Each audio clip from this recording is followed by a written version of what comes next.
Rafael Devers just owns the New York Yankees.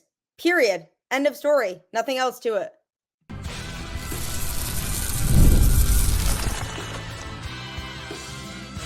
You are Locked On Red Sox, your daily Boston Red Sox podcast.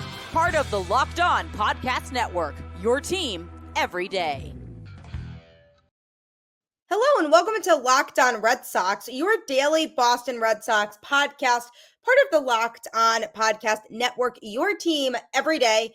I'm your host, Gabby, former ESPN social media associate and current host of the Boston Balling podcast as well. And I'm here to bring you the latest in all things Boston Red Sox, Monday through Friday, straight to your favorite podcast feed. And the best part is it's free, so you really have nothing to lose but to check it out. Locked On is your team every day. Today's episode of Locked On Red Sox is brought to you by Tax Network USA. Did you know that it's never too late to resolve your tax issues with the IRS? Don't wait. Reduce your tax debt and get help from a team of licensed tax professionals. Just call 1-800-549-1000 or visit tnusa.com/lockedon. Happy Monday. Welcome to the show. And luckily, it could be a happy Monday for a lot of you here who are tuning in because of the fact that the Red Sox had a great week last week. It started when they swept the Miami Marlins in Miami, including a game on the 4th of July in which Nick Pivetta almost threw a no-hitter. He gave up one hit, a triple in the 7th inning, but the Red Sox were able to pull off the sweep in that series as they won in 12 innings on the 4th of July. And that was just an absolute roller coaster of a game. But so good 3-game series in Miami. And then they go into Yankee Stadium and take 2 of 3 from New York. They won in 10 innings on Friday night by a score of 5-3. Then Saturday's game, which we don't really want to think about anymore. Let's just forget about it. I mean, you could lose by 1 run or lose by 10. And either way, it's just one loss. So we try to brush that one aside. But then the Red Sox ended the series with a 3-0 shutout win on Sunday. So for the second series in a row this year, the Red Sox did beat the Yankees and now have a 4-2 record against them. And the Red Sox now currently stand at 49-40. They are 9 games over 500, and they are ready and amped up. They want to go to the playoffs, and they are playing like a team that definitely could. And one of the biggest factors is just the amount of grit and resilience this team has. I mean, for Masataka Yoshida to step up to the plate in the 9th inning with 2 outs, and there are 2 strikes on the count against him, and for him to just rip a game-tying home run to make the score 3-3. I mean, that was insane. I was literally screaming at my TV at the time because that game appeared to be one that was over. I mean, Clay Holmes looked like he was in control, got the first couple outs very quickly. So it was seeming like it was just going to be one of those games that was going to wrap up quickly. And then Yoshida, who, by the way, has been hitting very well lately, comes up huge in a massive situation. And that was so much fun. And then in extra innings, Ceddanne Rafaela, who also has been really starting to figure things out offensively this year, came up and did his thing and crushed a 2-run homer to give the Red Sox a lead they would not relinquish on Friday night. So that was exciting for sure. Just an absolutely thrilling win. And one thing about this whole series in general that I've noticed, Rafael Devers still exists, and he still owns the New York Yankees.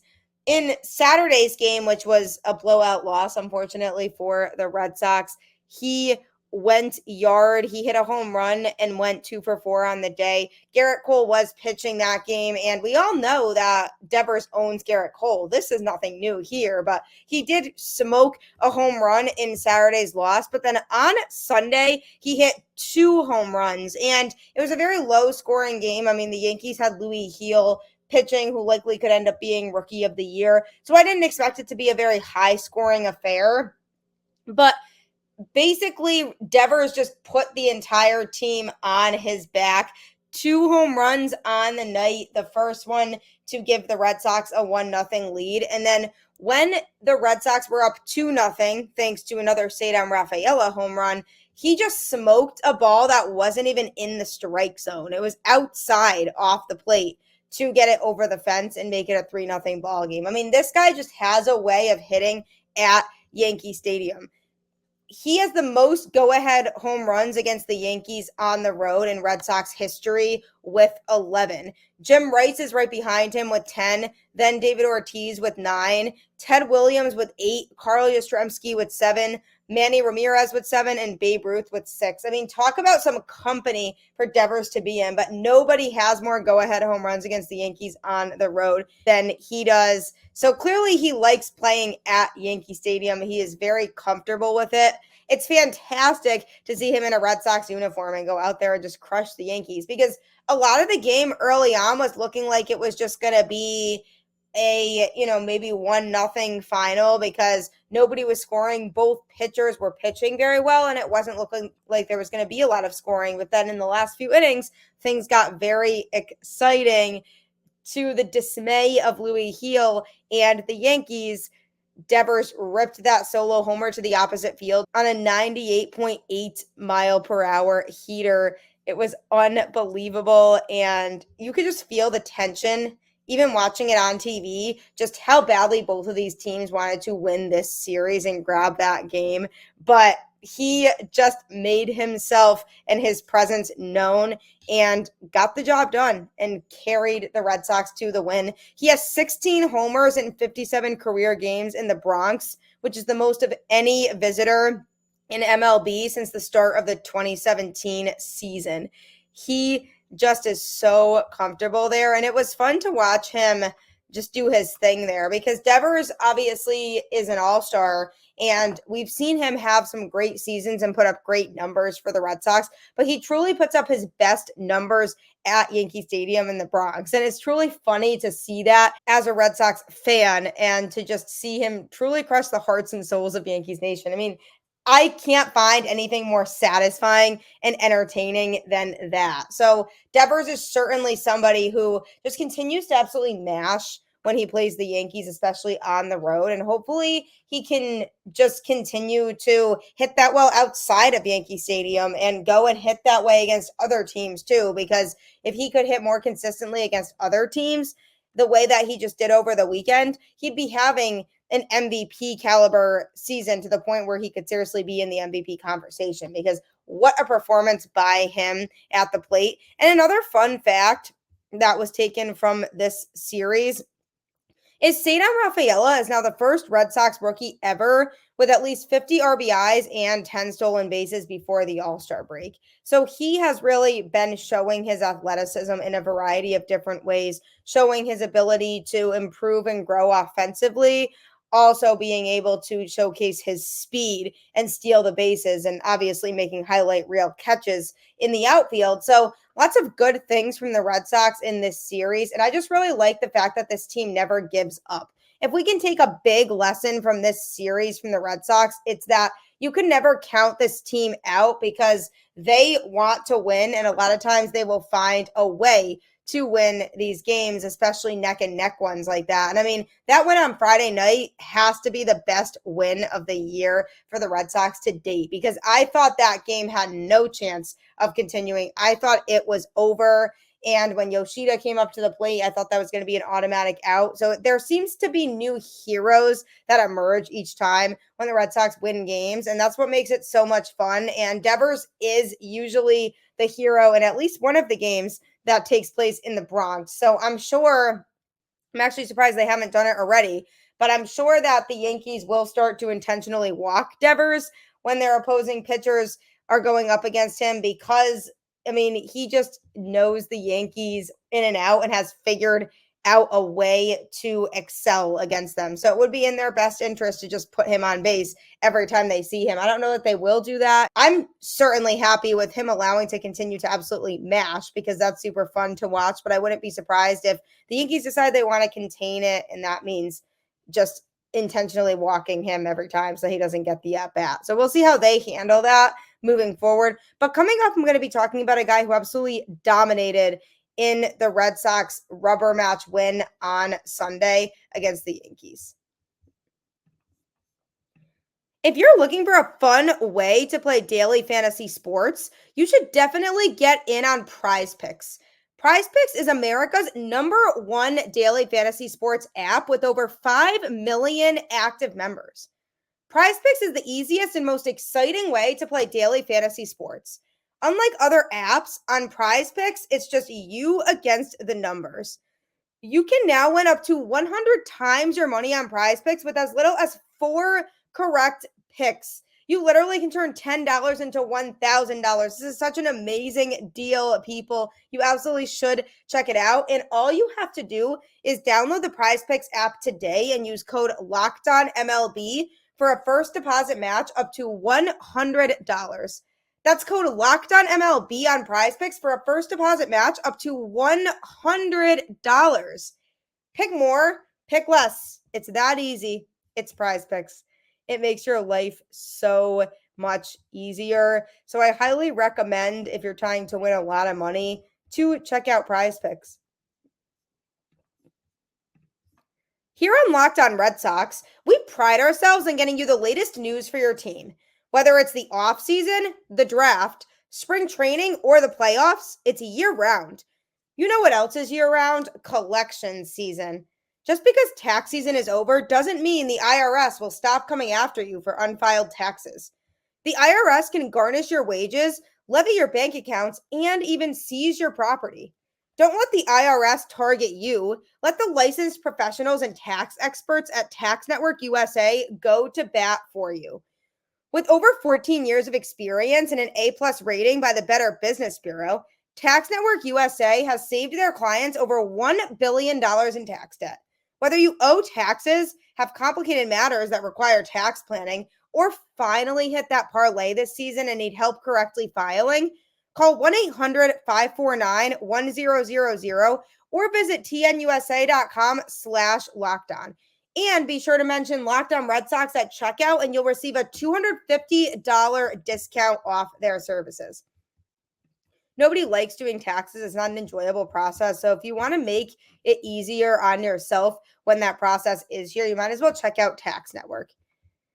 You should definitely also check out Locked On Sports Today, the first ever national sports 24/7 streaming channel that we as a network have launched. It's available on YouTube or Amazon Fire TV in the free Fire TV channels app. And if you're looking to stay caught up in all things going on in sports, that 100% is the place for you. So check that out today. After a really rough loss on Saturday in which the Red Sox lost 14-4 and just kept unraveling, they were determined to bounce back on Sunday night primetime. And the Sunday Red Sox have been fantastic this year, and they usually do win. So they were ready coming into this game. And you know who else was ready? Is Kutter Crawford. I mean, he absolutely crushed it. 7 innings pitched, 4 hits, 0 earned runs with 4 strikeouts and no walks. This was the longest scoreless streak that he's pitched in his career, with 7 straight innings. And he just looked absolutely phenomenal the entire time he was out there. Then Justin Slayton came in, pitched 1 inning, gave up a walk and a strikeout, but managed to escape without giving up any runs. He did not look his best in that game, but there was some base traffic for him that he was able to clean up and not allow the Yankees to score, which was huge. Then Kenley Jansen came in to shut it down in the 9th, 1 inning pitched with 1 strikeout, and just got the job done per usual. Kenley's 18th save of the season, and he has just been nails for this Red Sox team also. And yes, Kenley Jansen is on the older side, and yes, we don't really know what the rest of his career is going to look like, if he's going to start to think about hanging it up after this year, or what the plan is for him. But either way, I don't think there's a Red Sox fan out there who can argue that the Red Sox don't need Kenley Jansen as a closer, because who else would close games if we don't have him. We need somebody out there to close games who is an expert at pitching in those high leverage situations. And that to me is Kenley Jansen right now. So we have definitely been spoiled by the fact that he's been pitching a lot better than people thought he would over the last couple of years. But he definitely is somebody who helps lock it down when he needs to. And Kutter Crawford, you can say the same thing about. He's had a good season overall this year. He was coming off of a really good start against the Marlins on July 2nd, in which he went 6 innings, giving up 3 hits and 1 earned run. He did give up a home run in that game, but struck out 7. So he definitely was locked in and in the zone. In the game against the Marlins, he was pulled from the game a little prematurely. He still had a lot left in the tank. I think he could have gone in for another inning for a 7th, but that didn't happen. And then he totally avenged everything in the win against the Yankees. He just was cruising and looked very good. And one thing I've always said about Kutter Crawford is he certainly has the means to do it and the pitch arsenal to do it. It's just staying consistent with it. And if we can get him to continue to pitch the way that he did in New York, I mean, that's a really special guy that we're getting here. And I was just so impressed by Crawford because of the fact that he was going up against a very good Yankees pitcher who we knew was likely going to have a good outing that day. And that's a lot of pressure to put on a pitcher, is to outpitch the other. And obviously, every baseball game you play, you want to have a better pitching performance than the starter on the other team. That makes sense, but just the fact that it was so spotlighted as likely going to be a pitcher's duel, it would have been a tough look for him if he was allowing the Yankees offense to score a lot of runs on him. So he looked very good and was competing neck and neck with Louis Heel until Heel did give up that home run to Devers. But I really like Crawford. I think for the most part this year, we've been able to know what we're getting from him because he's shown an ability to just dominate and lock in when he needs to. The other thing, too, that was interesting about Kutter Crawford in his start on Sunday was how few pitches that he was doing it in. His 40 pitches were the fewest by a pitcher through the first 5 innings pitched of a game since May 30th, 2017, which was Ivan Nova with 38 pitches. So he was really managing it, and that's why he was able to go as deep into the game as he was. And it's really honestly great to see Kutter being able to go deeper into games this year and being able to see him have things go his way. And he really has developed into a really solid pitcher for this Red Sox team. And, going into this game on Sunday, the Red Sox had a big opportunity to beat a team that really hasn't been playing well as of late. And having Kutter on the mound, who was coming off of a good start his last time out, had a good shot to be able to do that again. But to do what he did and not allow a run through 7 innings, now that's certainly something that's going to absolutely boost his confidence. And I'm really excited to see what he does with it moving forward, because this is definitely a really good pitcher that we have here. And there have just been so many situations this year in which he could have crashed and burned, and he didn't. And yes, he's had some struggles. Every pitcher besides really Tanner Houck has had some struggles this year, but Crawford, to me, it has still emerged as a top 3 starter in this Red Sox rotation right now. And it's cool to see, because I had my reservations about him going into this year, and I said, we just need to see more from him. And now we are seeing more from him. And if he can continue to pitch like this, it puts the Red Sox in a really good position to be able to contend and be in a playoff spot, which they are right now. So it was a really good outing by him, and not to mention that the rest of the pitching staff did their job too. And even looking back to Friday night's 5-3 win, Tanner Houck only lasted 3.1 innings. He gave up 2 hits and 3 runs, but only 1 of them was earned. He walked 4 and gave up 1 strikeout. So his problem was just that he couldn't really find the strike zone that day. But then Bailey Horn came in, pitched 2.2 innings, gave up 2 hits and 0 earned runs. He struck out 3. Then Cam Boozer came in, 2 innings pitched, 1 hit, 0 earned runs. Justin Slayton, who got the win, 1 inning, 0 earned runs with 1 strikeout. And then Kenley locked it down, 1 inning, 1 hit, 0 earned runs. So the pitching really did its job overall in those 2 games. Obviously, Saturday was an exception. That was just a weird fluke game, happens to everybody. But if you're looking at the 2 games that the Red Sox won in this series, the pitching was a big reason for all of that. So it's really fantastic to have seen somebody like Kutter Crawford continue to develop and emerge into a very confident and talented pitcher for this Red Sox team, because that's definitely something that is going to pay off and pay dividends for us in the long run. He's just mixing a lot of good pitches in there with that sweeper, the slider, the fastball, the cutter, utilizing different pitches that he has been able to develop more of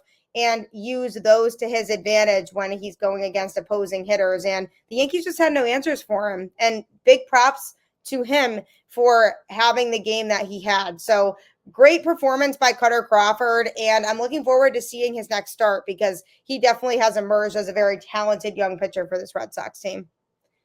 Coming up, I'm going to be talking about a roster move that the Red Sox made recently, and it is a pretty significant one, so be sure to tune in for that. I love sports. I love them so much. I never want them to stop. But as the playoffs wind down, we get fewer games. And the sports aren't sportsing like I want them to. But FanDuel lets me keep the sports going whenever I want. All I have to do is open the app and dream up bets anytime I'm in the mood. And this summer, FanDuel is hooking up all customers with a boost or a bonus daily. That's right, there's something for everyone, every day, all summer long. So head over to FanDuel.com and start making the most out of your summer. FanDuel, official sports betting partner of Major League Baseball.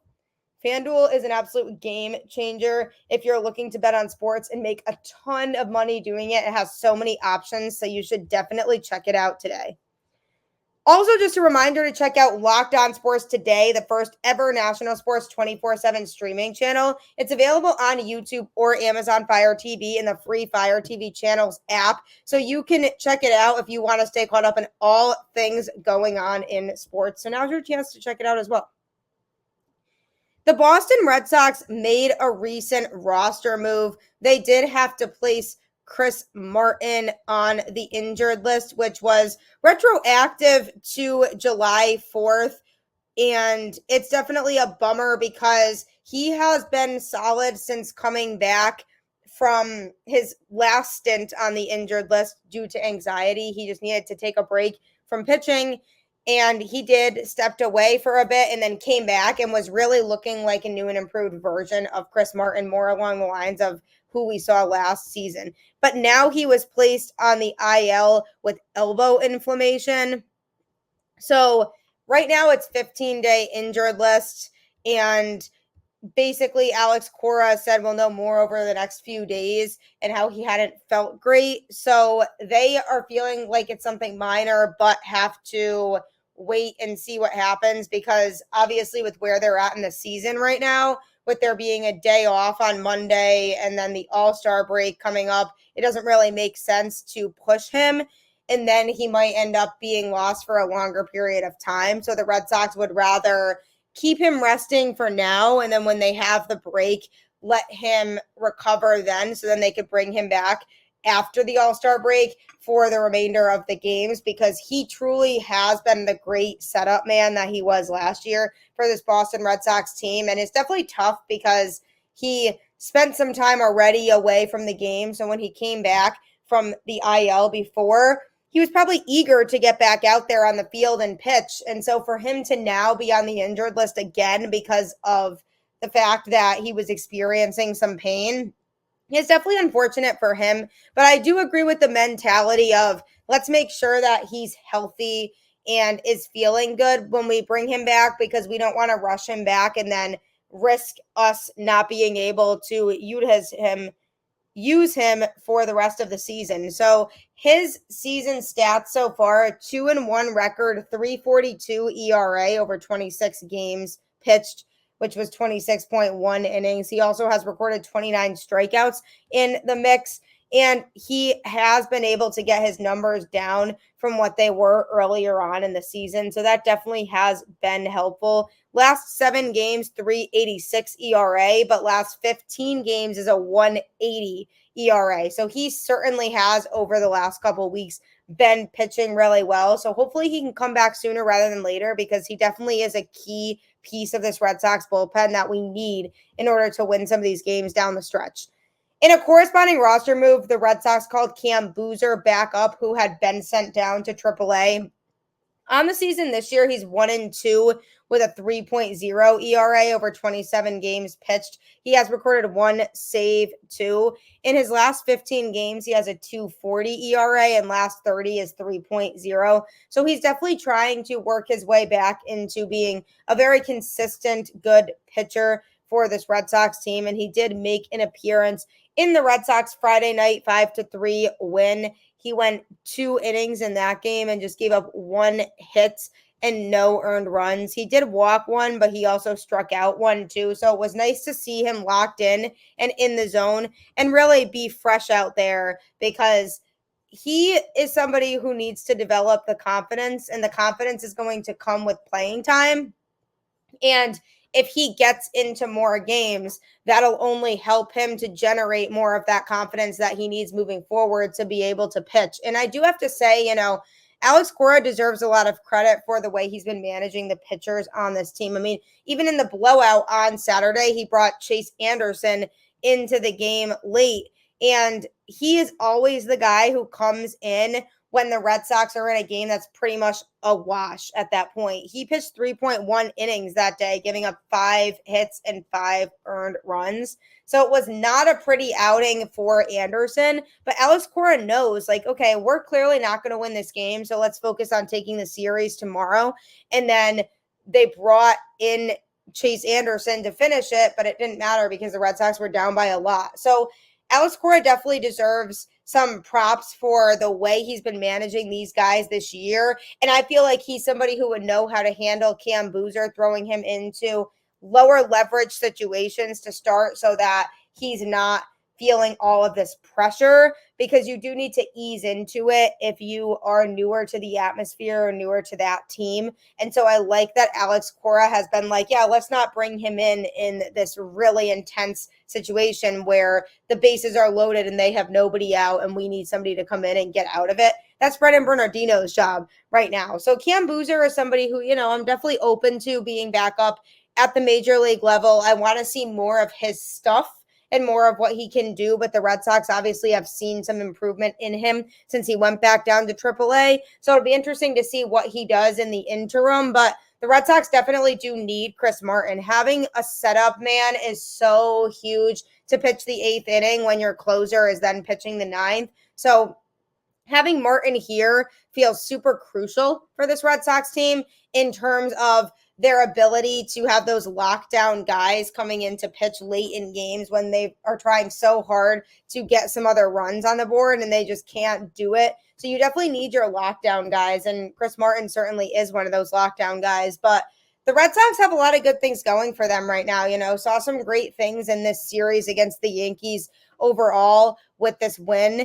And it was very cool to be able to see guys like Yoshida have a breakthrough moment, because it's been a while for him since he's had a moment like that. And I'm hoping he can continue to hit the way that he is, because he's been great lately and it's been huge for a Red Sox team that needs somebody consistent to play DH. So that's been awesome to watch.